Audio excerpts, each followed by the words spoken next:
Hey, everybody, welcome to another episode of Breakthrough. Today, I have the great pleasure of speaking with Derek Loudermilk.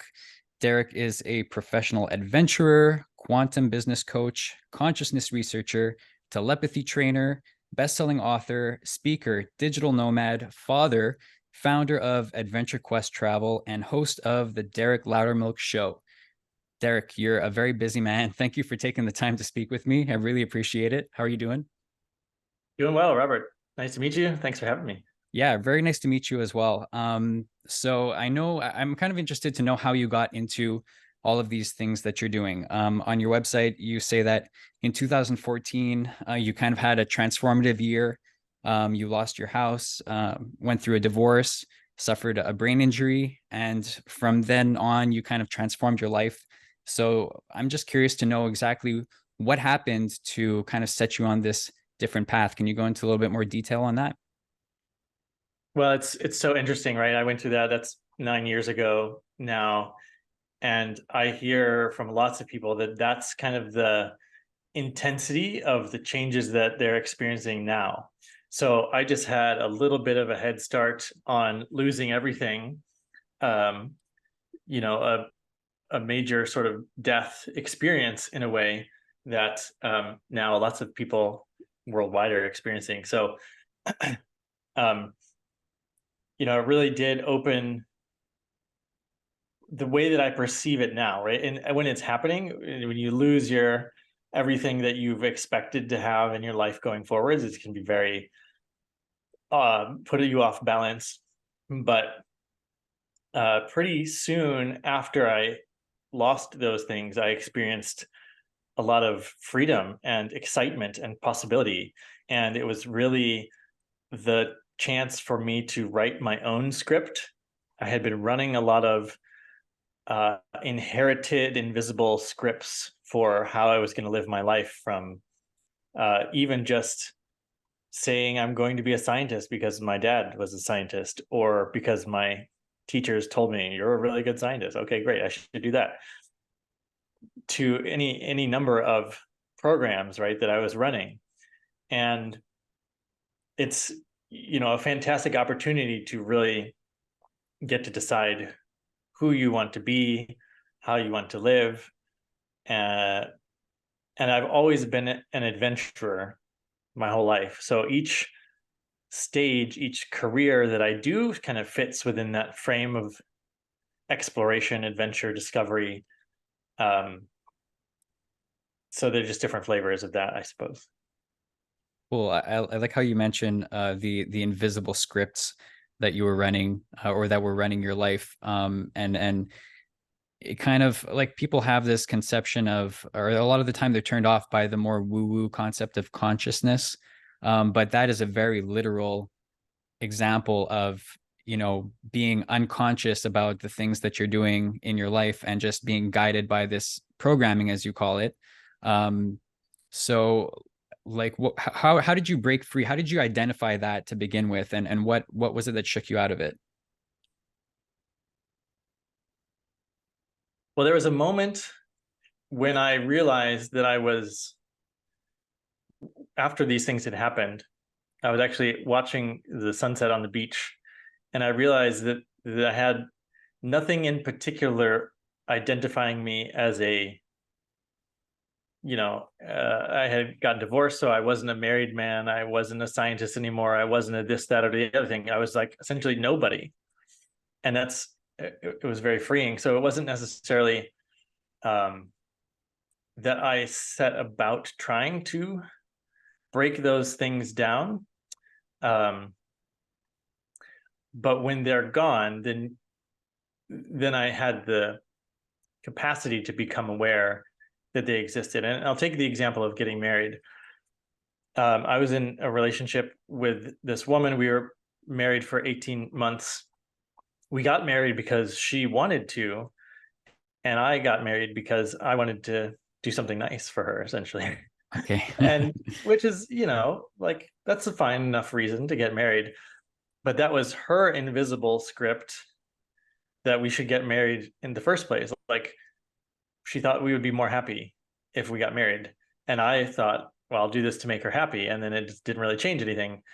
So it's like, okay, there's a little, maybe we ran that experiment and it was like, well, I mean, we still feel the same about each other pretty much. Hmm. Which was, like we loved each other, but we weren't meant to have this long-term relationship. It was this short little window where we needed to be together. And I have that perspective now because I'm with my wife currently, who I have a family with, and that's my person. I had to go through that experience, right? It was placed there to give me the lessons I needed at the time. Um, but it was all really, it's so silly when I think about it that I had to go through all that just to learn that I didn't need it. That's so interesting. You mentioned before that you find like you went through this transformation 9 years ago and that you see a lot of people dealing with it today. Why do you think that is? Why do you think that you've noticed more people kind of dealing with these situations in their lives now? Well, there's a larger context that's happening for humanity, which is this process of ascension, is one term that you might have encountered, and that is an elevation of the whole of our, not just the human collective, but also the planet itself, raising to a new frequency, even a new dimension. And what happens with that is that things that are not compatible with a higher frequency will get essentially like when you scream or an opera singer shatters a glass of wine, Hmm. things that are not compatible with that frequency will be shattered. And thus, low frequency systems and thought patterns and ideas will get shattered. That is to say, empire, um, colonize financial governmental systems that manipulate people, try to extract resources that are not collaborative, all these things, you can see them falling apart globally because they are, based in things like greed and fear and manipulation, and those things are not going to be relevant going forward. So they have to begin to disintegrate. And so we're all entangled with these systems that are going away. And that's going to cause us to fall into this abyss of the unknown for a little while. Yeah, scary stuff. What advice can you give to people who are struggling with those things at this time? The one of the best skills right now is being at peace in the unknown, and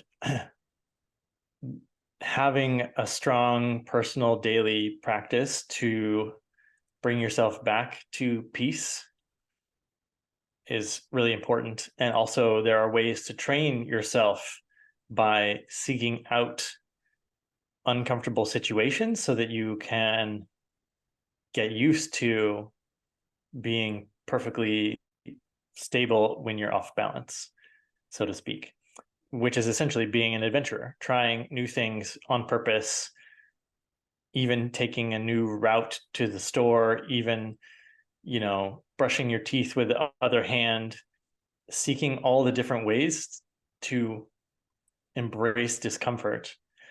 And then when things get really hard, you'll be like, oh, I'm used to this. It's fine. For the daily practice, I'll share my daily practice if you're interested. Sure, absolutely. So the first thing I do is before I roll out of bed, I drink a lot of water. And then I go out and stand barefoot on the earth and look towards the sun. And then I do not necessarily the same thing each day, but I'm opening up my body with some sort of yoga for just, 5 to 10 minutes. Then I do some trampolining, some rebounding to move lymph. And then interspersed throughout the day, I'll do maybe some short meditations, some short breath work sessions, right? Just really taking care of the physical body. I may, if I need to, add in more personal practices just to manage my state of my physicality. And then a journaling, gratitude, reflective practices daily as well. And those are kind of the staples of what I'm doing too.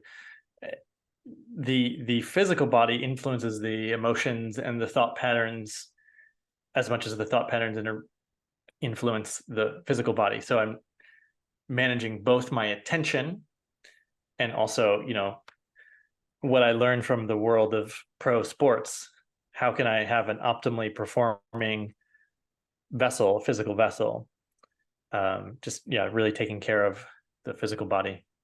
That's great. And I love the mention of pro sports because some people have an attitude of like, oh, well, what do you think you are, a professional athlete? Like, why are you doing these things? And my response to that is, well, why shouldn't I try to live my life the way a professional athlete does for optimal health and optimal performance and stuff like that? That's like kind of my default pattern of thinking. Um, Going back to the notion of comfort and discomfort, I notice a lot of people like adverse to taking risks, like to live in their comfortable lifestyle. And my hypothesis is that a lot of that is response to the elevated amounts of stress that we deal with in our lives. People want to fall back on, a comfortable home environment and like, safety and all of this because of the high stress environment that we kind of put ourselves through. And this goes back to the programming aspect also, the 9 to 5 jobs and the family and the kids and paying the bills and all of that. um how do you recommend that people deal with that? And I'm going to tie this to something else that I read off of your website, which was how you at one point reduced your cost of living to under $1,000 a month and started traveling the world and living in other countries. And I find that so fascinating and kind of like something that I almost strive to be able to reach. And I think I'm getting closer as time goes on, but that's so far away for so many people, in their day-to-day kind of hectic lives. What do you say to those people who are just like living in stress all the time and they need their TV and their comfort foods at the end of the day to just be able to survive, till tomorrow? Here's one thing I've noticed is that comfort stresses me as well. And that is when I feel like I need some me time and I sit there and I spend half an hour watching a YouTube video. In one sense, I'm disconnecting from having to respond to things in my world. So it's like I'm de-stressing in one sense of, okay, I don't need to deal with the kids or respond to someone for work right now. It's for this time is for me, which is important. And I want people to have the chance to take that time. But watching the screens filling my brain up with more information is in a sense I'm stressing my eyes, I'm stressing my processing capacity of learning. It's really replacing one stress with another type of stress. And so I think yeah, people obviously there's habits and they get used to the things that they're doing, and that puts them in a really weak position because they believe that they need it. And uh, with the shaman that I work with, basically he says he's like, you need to be a person um, who has no needs, who has no history. Even you can lose your whole entire history. That is, you have no stories about your past that mean anything anymore. You have no patterns, and then you're really powerful. Then you're really free, and you can act at the exact right moment with what needs to be done. Because just like leaving behind your physical possessions frees you to travel the world, reducing your expenses, leaving behind stories and comforts and patterns frees you up to be an assassin of like whatever the world needs most from you in that moment, right? You can act as a warrior does when you're not tied to these things. That's such an interesting concept.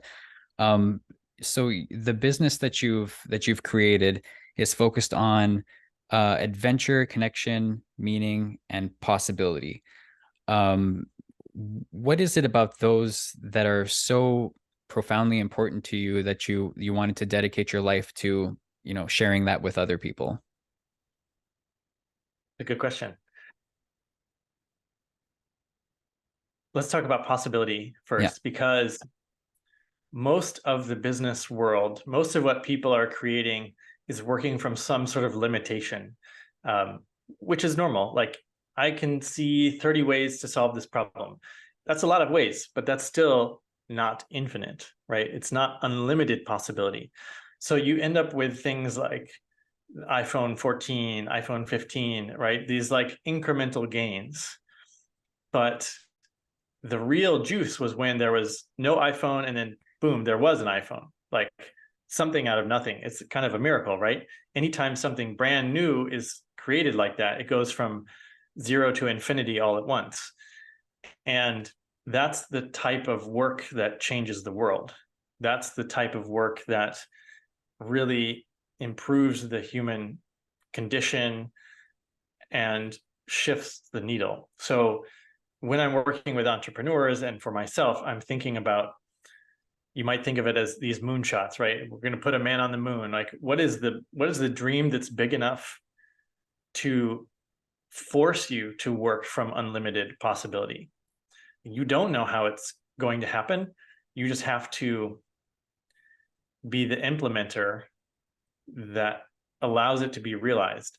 It's almost like in Alcoholics Anonymous, one of the key parts of the success is that people turn over their sobriety to God, basically, and they align themselves with the infinite nature of the universe, and it makes it much easier for them to do that. And this is kind of the same with chasing really big dreams and goals. If you just try to do it as a limited human, then you're going to sort of produce results that are very much like what society already has around you, examples of what's already existing, right?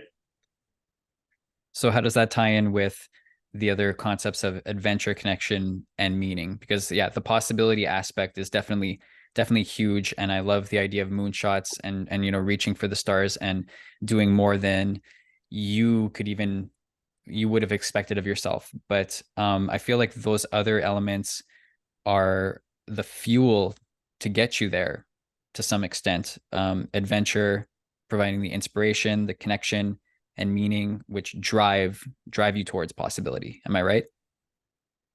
Yeah. So what's the point of being alive as a human? There's really just a couple things. One, to learn. Two, to be of service.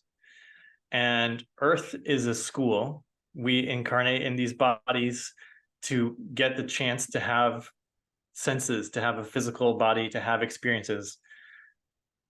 And so we're learning, right? We're going through things that that allow our soul to understand things from different perspectives and experiences. The other aspect is to serve other people, to serve the whole, to be of service to the planet, ecosystem, whatever it may be for you. And through connection, through relationship, is how we serve. Like, I'm in relationship to you right now as we are co-creating this. I'm in relationship with the planet because I'm consuming food. And we're in this process of like, there's a flow, there's a cycle of what it takes for the planet to grow the food, for everyone to deliver it to me, for me to consume it, and everything, right? So I'm in relationship with so many different aspects of my experience. And by the way, I think just keeping in mind those relationships will solve a lot of the world's problems. That is to say, the reason we strip mine coal is because we're not in a collaborative relationship with the earth. We're taking, like, you wouldn't just go to your friend's house and just take all their stuff, Mm-hmm. right? It's because we don't view this as a two-way process, as something that we want to have a good relationship going forward, because That's just a thing, right? And so there's a subtle shift. And in the many Native American languages, there's vocabulary of personhood around inanimate objects like Mr. Tree, Mr. Rock, Mrs. River, whatever it is. And so when you are using that resource, when you are growing something, when you whatever it is, you treat that person as another individual, and then you can be in relationship with that and have a sustainable interaction going forwards. So a form of respect with the environment that you're interacting with, essentially. Absolutely. Yeah. Um, one of the talking about relationships with our environment, the big thing that comes to mind to me is food, and how, the relationship with it has been to such a large degree stripped away from us, and that we go pick up food for the most part at a grocery store where we have nothing to do with the process of growing it, unless you have a garden at home, which not everybody does. And one of the best people that I've heard speak about this is a guy named Zach Bush, who's been on many podcasts, and I love listening to him speak about this because he talks about the importance of not just having being mindful about the food that you consume, but actually the heightened nutritional and health benefits that come from just growing the food that you consume, and knowing that you have that direct relationship with it. I think it's such a great example, and food is so integral to our just being able to exist here, that I think that's like a great place to start when talking about respecting the earth and respecting your environment, is, starting with what you eat. Yeah, here's a practice that I may suggest for folks at home that don't have a garden or any place to grow their own. Get a book on foraging for your ecosystem, your local area. You can do it in New York City. There's groups that do wild foraging in New York City. There's edible weeds that grow in cracks and sidewalks.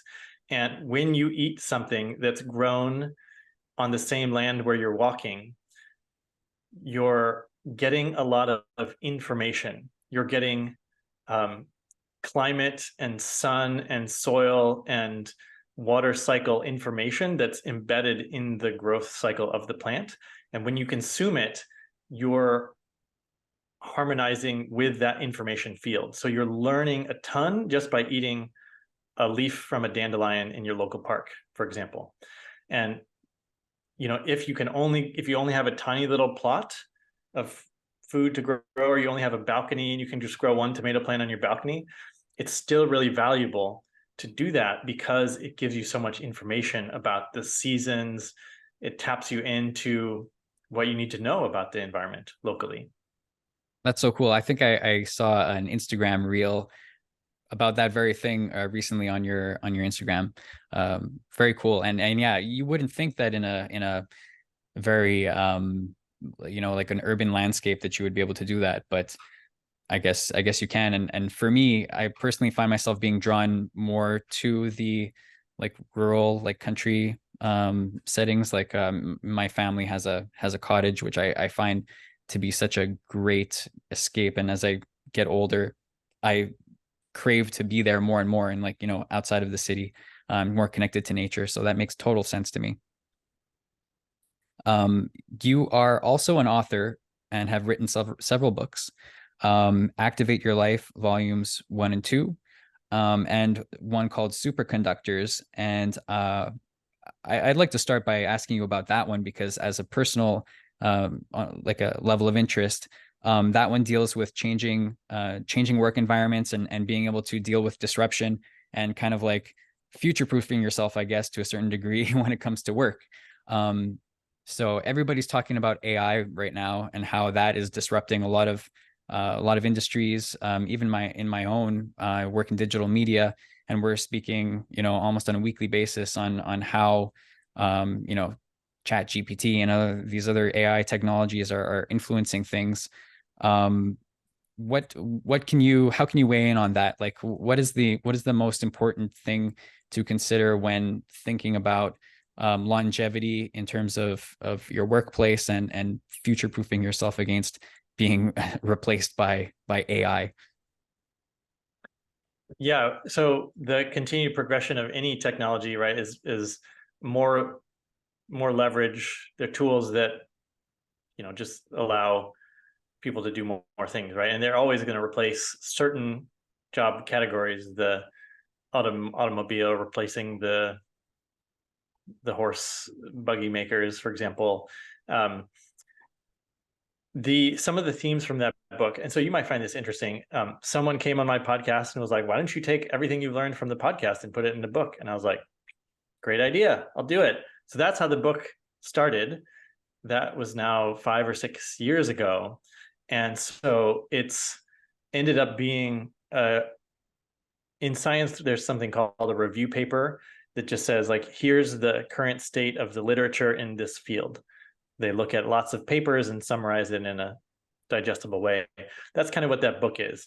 It's digesting hundreds of interviews and hundreds of books into what are the most valuable skills that you can stack on your technical expertise. So you told me you do YouTube videos, right? There's people's ability to create their product, or they're an engineer, or they're a lawyer, or whatever it is, right? Um, the skill that they've been trained in. And then you can add skills like relationship building is always going to be valuable. Storytelling and connecting with people and inspiring them is always going to be valuable. We've talked about on this show already, managing your personal state is always going to be valuable. And so the book is basically 10 of these skills that you can stack on to your whatever your expertise is, so that you make yourself more valuable and rare in the market. And essentially you become the only person in the world that can do what you do, which is usually rewarded financially. Yeah, that's an awesome point. And I'm sure it ties in also to the um, Activate Your Life books, in that, you're taking a lot of the same concepts, I think, and just applying them to your personal life within, which then translates back to the professional life. So what do you think the relationship is between those two, well, the books, but also like just the general fields that you're talking about? Well, yeah, let me just describe what Activate Your Life is. Yeah, And this sure. is kind of an interesting, I just stumbled across this. It was something that the idea again was just gifted to me by someone else. And I had the capacity to pull together, but we have over 100 authors in multiple volumes now, that each person writes their own chapter, and it's a something they have expertise in. It's a coaching exercise, a healing exercise, a spiritual or metaphysical exercise that the reader can go through on their own. And so what this does is it allows the author to get their best, most unique work out into the world for people to start using. Um, it allows them to experience the publishing process without writing a full book. And, it becomes this a marketing tool, a community building tool, a personal branding tool, kind of all rolled into one. And so I've been doing this. We're on the fourth volume, which will come out in October. And the series has over 32,000 orders between the three books that we have. And it's just kind of taken on a life of its own. Mostly just because I said, oh, I think I could do that. Um, yeah, so it's been fun. That's great. It sounds like such a great collection of information. Yeah, and so what I do, now I've read 100 different or more of these exercises. So when I'm working with a client, I can be like, oh, you need to do the mirror technique, or you need to do the sidewalk tarot technique, or you need to do the whatever technique. And I just have this expansive list of plug and play things for people to transform themselves. So are all of the authors in the books guests that you've had on your show? No. Some of them are authors first, and then I decide I need to interview them. But many are, it started because I have a community of coaches, and maybe I'd be at one of their workshops. I was like, the world needs to know what you're teaching here. This is unique. It's amazing. And so really that's how it started, was like, I just need to help my friends get their work out into the world. And so it's a cool discovery process to find, right? A lot of people, they get certified in, one or two or three modalities, and then they create their own. Then they realize, like, I'm going to combine breath work with this ancient practice that I learned from Tibet with some science that I learned about peak performance, and we're going to do this, new form of dream breath work, yoga tapping practice, whatever it might be, right? So that's how, like, interesting new modalities get created. That's so cool. I'd like to talk about your show a little bit because you've had some super interesting guests on. I've watched a bunch of the episodes recently, and I'm just curious to know like what exactly your mission is with the Derek Loudermilk show. I know you went through a bit of a rebranding at one point because it was related started off related to the adventure concept that you've been talking about, but tell me a little bit more about the show and what you're trying to do with it. Yeah. So we are at 400 episodes, which when I started, I committed to doing 300. So I rebranded at 300. That was basically 7 years of the art of adventure, which when I was traveling full time, pushing my limits, world records and expeditions and living with tribes and all things like that. Like, I wanted to be learning from the best in the world, the most extreme athletes, the world's most traveled individuals, things like that. And then on my own personal travels, I started having all these metaphysical, magical experiences that needed investigation. And so my personal interest shifted more to the science and spirituality focus. And so the show just sort of, whatever I'm interested, that's what it's going to be about. But my intention with each interview is that something is just going to blow somebody's mind. There's a lot of shows that give you valuable tools and insights that help you live a better life, that inform you in some way. My goal is really to just shatter your perception of what reality is with each episode. So you're, expanding your concept of what we are as humans, or what the dimensions are, or what consciousness is, or any of these things. That's what I'm really trying to get to introduce the fact that we have actually a tiny little window of understanding of all that's going on, but that information exists, and we can start to expand our awareness of all these things, which will then enable us to be more effective entrepreneurs, to be better in our relationships, to be more successful. It combines with the typical business things that you would learn about how to be more productive and successful.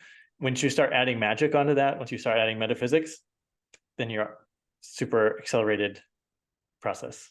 Okay, so let's dig down a little bit more into the metaphysical, Yeah. because that's hard for a lot of people to grapple with. But I want to try to introduce it into a way that's not scary for people who Mhm. might be uninitiated, right? So I guess like where did it begin for you? You said you had some mystical experiences while you were traveling. How did you get introduced into well, you refer to it as magic, but let's just call it the metaphysical, and coming at it as a scientific person. What drew you to that, and how are you able to reconcile the two? I think that's something that a lot of people have trouble doing. Yeah, where to start with this? Well, my first ever, and the reason I call it magical experiences is because they're so out of the ordinary and tremendously exciting that it feels like magic. So that's a pretty good word to encompass a lot of unexpected, dramatic moments where something impossible happens. Um, the first one I ever experienced was my first time trying meditation.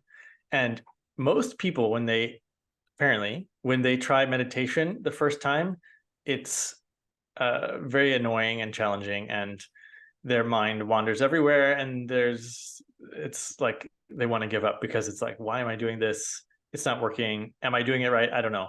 First time I tried it, I was at the temple of Angkor Wat in Cambodia. I had made a pilgrimage there to visit one specific tree that I had seen in a photograph 20 years before. So I had seen this in the National Geographic when I was like 9. And I was like, I'm going to see that tree one day. Kind of in the back of my mind for many years, but when it became clear that I could go and try to find this tree, and it took me 3 days of exploring to find this tree. I went into a dozen different temples and looked around before I found it, and it was my last hour of my last day before I actually found this tree. It's quite remarkable.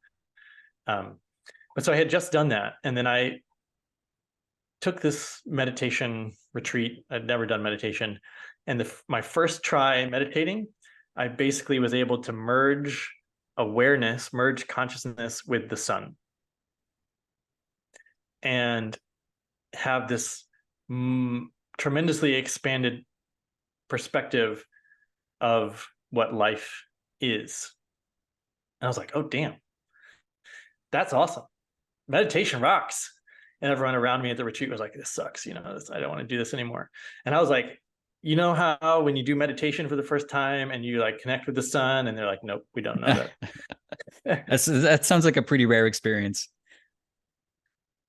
Pretty rare, but the temple of Angkor Wat is dedicated specifically to relationship with the sun. And so there's actually thousands of years of already in place energy that facilitates that connection. So it's actually a well-worn path and that place. But I started having lots of these really dramatic, magical experiences that my scientific training, because I was a microbiology grad student, I started investigating, well, what's the mechanism? How does this happen? What's the physics of me being able to do this? What's the physics of a group of monks doing a rain prayer and then it rains for 4 months? Mm-hmm. I saw that happen. Wow, that's amazing. I saw you do it and now it rained for 4 months. If that's real, then there's a mechanism behind it. Is there any research that can tell me about that mechanism? And there's both research in the sciences, in the measurable sciences, and then there's thousands of years of ancient wisdom, which is actually well in advance of science, that tells you how all this stuff works. Mm-hmm. And so my interest really is in combining these ancient traditions, this wisdom from all around the world, with the best cutting edge modern science. And whether it's for fun, for just doing crazy things like lucid dreaming, for example, is just fun to do because you can do anything you want. You can fly, you can make someone appear, you can give yourself special powers, right? It's all at your command. Mm-hmm. That's just fun, but it's also really valuable when you're using dream time to gain insight about a problem that you have, or to find customers, or to generate a new business, whatever it may be, right? So it's fun and useful, and there's a well-known research behind it. So it's all actually very straightforward once I started digging into it. So yeah, lucid dreaming being the technique of being conscious within your dream and being able to manipulate it in any way that you wish, right? Yes. And for people that have heard of this, you don't even have to lucid dream to have a wonderful dream life. The first step is just to remember your dreams. Mm. And when I had my first kid, I knew that I was going to be slowing down on my multi-week around the world adventures, for example, and I needed to have an outlet for adventure. So I discovered a dream practice, which is you have many hours of dreams each night. Most people don't remember them because they drift away so quickly when you wake up. So the first step is really intending to remember your dreams and then writing them down when you wake up. There's a lot of lessons, a lot of symbolisms within the dreams. Then the second step is to go to sleep with a useful intention. What do I want to get out of tonight's dream experiences? Is there something I want to learn? Is there something I want my dream self to go and achieve for me? Whatever it is, you can say specifically, here's what, dream self, here's what I need you to do, or subconscious, here's what I'm commanding you to do tonight while I'm sleeping, please. And in the morning, you write it down, and sometimes it's easy to understand the message. Sometimes it's a little more symbolic. But that's even before you get to lucid dreaming. You can do that tonight. That's great. I was keeping a dream journal for a little while, and I think I'm going to have to start doing that again because it sounds very cool and useful. I call this the Dreamtime productivity hack, because we're all, as productive members of society, limited by what we can do in 16 hours of awake time, right? Mm-hmm. If you work 8 hours a day and then you work 8 hours in dream time, you actually double or triple your productivity, because in dream time, you're not limited by Newtonian physics. So you can fly around the world really quick in dream time if you needed to, much quicker than you can in waking time. So you're actually more efficient as a worker in dream time. So, okay, continuing down this path, some of the other things that that you speak about are remote viewing and telepathy, which are, again, out there subjects for a lot of people. But I feel like there's a connection between the dreaming and the remote viewing, and I have friends who are able to do this. And it's funny that it's something that I tell people all the time when speaking about these things is you can actually very easily Google search CIA documents on remote viewing and come across pages upon pages of experiments that they have run and are declassified and just available for everybody to see on the internet. The United States government thought that this was important enough to, research and experiment on. So there must be something there. Yeah. So let's see where to start. When so I now teach a course on this, on telepathy, remote viewing, and animal communication, etc. When I started talking to my collaborator, I co-facilitate this course with Dita Young. She's a Danish animal communicator. She said, I would love to scientifically prove telepathy. I was like, well, it sounds like a great objective. Well, it turns out it's been proven for 75 years, and there's thousands of peer-reviewed papers on telepathy and remote viewing and how it works. And the CIA did a lot of that research. Psychologists did a lot of that research. So you can go and read the literature. Most people just haven't bothered to look it up, right? And even if you did, you might not want to bother with the scientific literature because it can be a slog. The main thing to understand is that for a long time, and this actually goes back to, I can't remember the name of the convention, but it was basically in about 400 years ago, the church met with the early scientists and they made an agreement. The church will deal with matters of the spirit, science will deal with matters of the physical world, and we will separate them. So you guys don't look at this, don't look at spirituality or consciousness. And we're at the point where physics has shown that consciousness creates the physical world. It's inextricably linked. So you actually can't do good science if you're not considering matters of the spirit. So we have to reintegrate them. And that's what the Nobel Prize last year was for, basically proving reality is not locally real. That is the wave form collapsing into the particle form until you decide to engage with it consciously. Yes, I've heard about this actually. Like much like the way it was described was as in video games where what you're looking at is what's rendered on the screen, but until you know move your joystick and turn the camera, none of that exists until you're looking in that direction. And what they said is that reality is much the same as that. Yeah, it's so cool. It's cool to think about, right? What's behind my door? I assume that it's there. And it has, like I was talking about, that um, Angkor Wat solar connection has been established. It's almost a museum of consciousness. And the physical world that I see is like a museum of the consciousness that's created it. So as you're out walking through the world, you're walking through a museum of what people have created with their consciousness. So the thing with remote viewing and telepathy and all these things is that for a long time people thought the brain created our experience of the world, but the brain is actually just a receiver.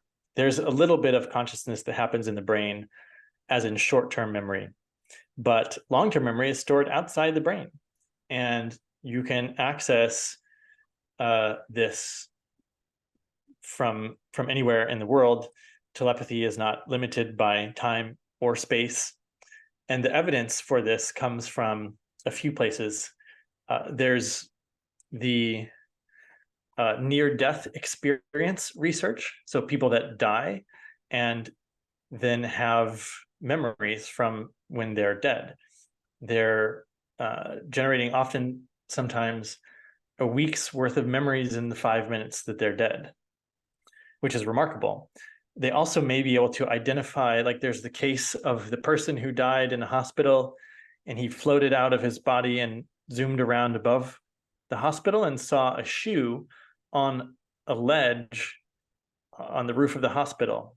And then when he was resuscitated, he said, here's my experience. There's a shoe up there. Go and have a look. And there it was, right? There's no way they can know these things unless they're having a conscious experience while they're dead. There's also the evidence from kids who remember their previous lives, which is to say, it happens a lot in 3, 4, 5, 6-year-olds.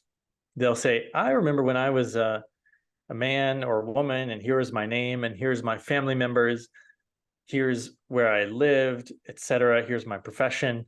All of this can be validated, right? They can go to that family and find out if this person really existed.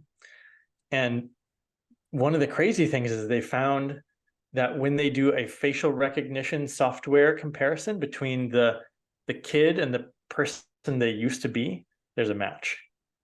So there's actually an element of our physical appearance that is conserved through lifetimes by the field, the morphic field, as Rupert Sheldrake calls it.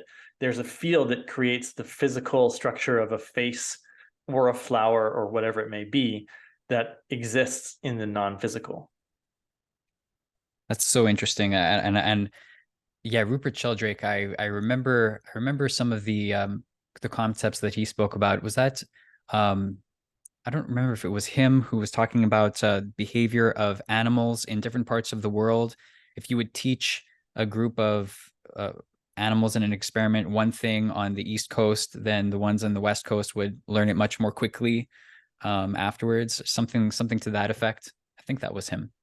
That could be his work for sure. And right, that information that these animals are generating, they discover a behavior through their experimentation, experience, whatever, that now is available in the universal information field, can be picked up by animals elsewhere. And so for anyone that wants to know what this feels like, the common telepathy experiences are somebody says something that you were just thinking, or you say something that someone else was just thinking. There's the knowing when someone is staring at you, right? You can feel someone staring at you and then you look and they are. they proved that you can stare at someone through a one-way mirror. You can stare at someone through a video, and they will know when you're staring at them. The other experience, the common one, is knowing who's going to call you, or thinking of someone, and then the phone rings and there they are. So anybody, all humans have this innate ability to do telepathy and access non-local consciousness. Some people are genetically gifted, making it much easier. These are the people who have been psychics, witches, oracles throughout history. It's just like a family lineage. They're just naturally good at it. People like me have to train it like you would a skill like sports or music. It's a trainable thing. So how do you go about training it? The key is getting good feedback. So let's take the CIA remote viewing that we were talking about. A simple remote viewing exercise is you have a set of envelopes with a set of pictures in them. And they're randomly assigned to someone to view what's the picture of, what's this in the envelope. Then you might get some information. You might be partially right. You might be pretty close. You might not be right at all. But then you get to look at the photo afterwards to see how close you were. And you can get, through training, more and more accurate by understanding how you personally process that information that you've perceived from that photograph. Super interesting. Something that we touched upon just briefly before was animal communication. It's an interest of mine also because I have a dog who suffers from severe anxiety. So my quality of communication with her could at times be better, if I had more, patience and understanding. But what can you share about that, about communicating with animals and the importance of it?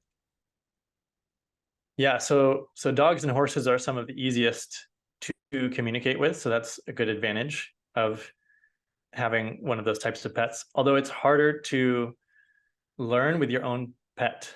It's easier to learn with someone an animal you don't know already. But you do it the same way to learn. So the way I learned my first telepathy experience was my collaborator brought 3 pictures of horses that I would be connecting with telepathically and their medical histories. And she said, tell me their medical history, or have them tell you their medical history, and we'll compare it against this list that I have. And that's the validation piece. So for me, I sometimes see the location of an injury, like I see that it's their shoulder or their eyes or whatever, or I feel it in my own shoulder or in my own eyes. So you kind of use the same 5 senses, touch, taste, smell, sight, as you do to perceive the normal world. But you can also just, you can ask questions. What do I need to do, dog, to help you feel less anxious? And they may tell you, or they may give you a symbol, or they may whatever. But a lot of times, right, it boils down to they're anxious because of the unknown, just like humans. And so if you can establish a predictability for them to cater to their own neuroses or habits or preferences, they're going to be much less anxious, just like humans. That makes a lot of sense. Yeah. The unknown is scary, I guess, regardless of your species. So something else I wanted to touch on before we wrap it up is I guess it relates to the metaphysical stuff, but it's the ayahuasca retreats, which I assume you have done. I read about it on your website. A different aspect, I think, of an altered state of consciousness that's probably similar to meditation. I've never done ayahuasca, but I've had some experience with other psychedelics, and it's pretty remarkable. I dabbled in meditation also, but never got such a strong feeling as I did with psilocybin. That was the one that I kind of have experimented with. What is your experience with psychedelics, and how do you think it could be useful for people? Yeah, I see them as fantastic training wheels for most people. I don't really feel I need them anymore, although I still enjoy them. Um, there is first I'll issue a cautionary warning, like you should do them with someone who has a lot of personal power, in the sense that if you need to reintegrate your consciousness with the physical body, like if you go really far and you need to come back, you need someone sometimes to help put you back together. So this is where shamans, a trained healer and shaman, come in. So if you're going to do really deep psychedelic work, don't mess around with beginners. Hmm. Have someone there that can support that, right? And I had my first experience. I had someone who it just didn't end for me. Everyone else was already finished with their journey, and mine just kept going and going and going. And I was like, whoa, I don't know if I'm going to live through this. And so I needed to uh, telepathically like call for help. And the shaman had already gone to bed, woke up, came back, and actually ended up extracting out this dark energetic mass from my chest. And that opened up me to complete the experience, but I wouldn't have been able to do that on my own. I wouldn't have been able to identify it. I kind of probably would have gotten stuck somewhere. So it's, first of all, it's important to, I think it's okay to microdose and to do like little experiments on your own. But if you really want to go far, have support. That's a good tip. That makes a lot of sense to me. I don't think that I went all the way, but yeah, from what I did experience, I definitely think that I would feel most comfortable being with, a shaman or somebody who, deals with that, specifically. So that sounds like very good advice. Um, I want to end off on kind of a fun topic. I know that you have an interest in UFO disclosure. I saw on your Instagram a series of stories about it, dating back a couple of years, and lots has changed since 2021 or whenever it was that they started having, formal investigations into things. I actually watched a congressional hearing this morning on UAP disclosure. So I would just like to get your take on it. What do you think we're dealing with? And for those, again, who don't know what we're talking about, it's the sightings from Navy and military people of unidentified objects that seem to defy the laws of physics and things like that. A lot of people are, kind of hesitant to believe anything that the government says. It's like, well, if they're saying it now, then there must be a reason for it, or if it's coming from them, then it's probably not true. What's your take on all of it? Yeah, there's a lot of there's a lot to talk about with this topic, but I put that out there a couple of years ago because I wanted to set a placeholder of expectations for people to compare it to. And my message was, and still is, most extra-dimensional and extraterrestrial species are benevolent and collaborative. And there are a few bad actors, just like in the human population. And so if you are hearing a lot of messaging around like, we need to mobilize the military industrial complex to fight against a UFO threat, that is designed to make you feel a certain way, designed for those people sharing that message to benefit in a certain way, maybe to gain power, because all of these UFOs we're seeing are are here because they have some sort of interest or stake in what we talked about at the very beginning, this ascension process. What we do right now as humanity ripples throughout the whole universe. And humans, I've heard it explained to me that there's never been a species or a group that has gone so far away from source, so far away from divinity or God, and come back. and we're on our journey back. We're beginning our journey back now.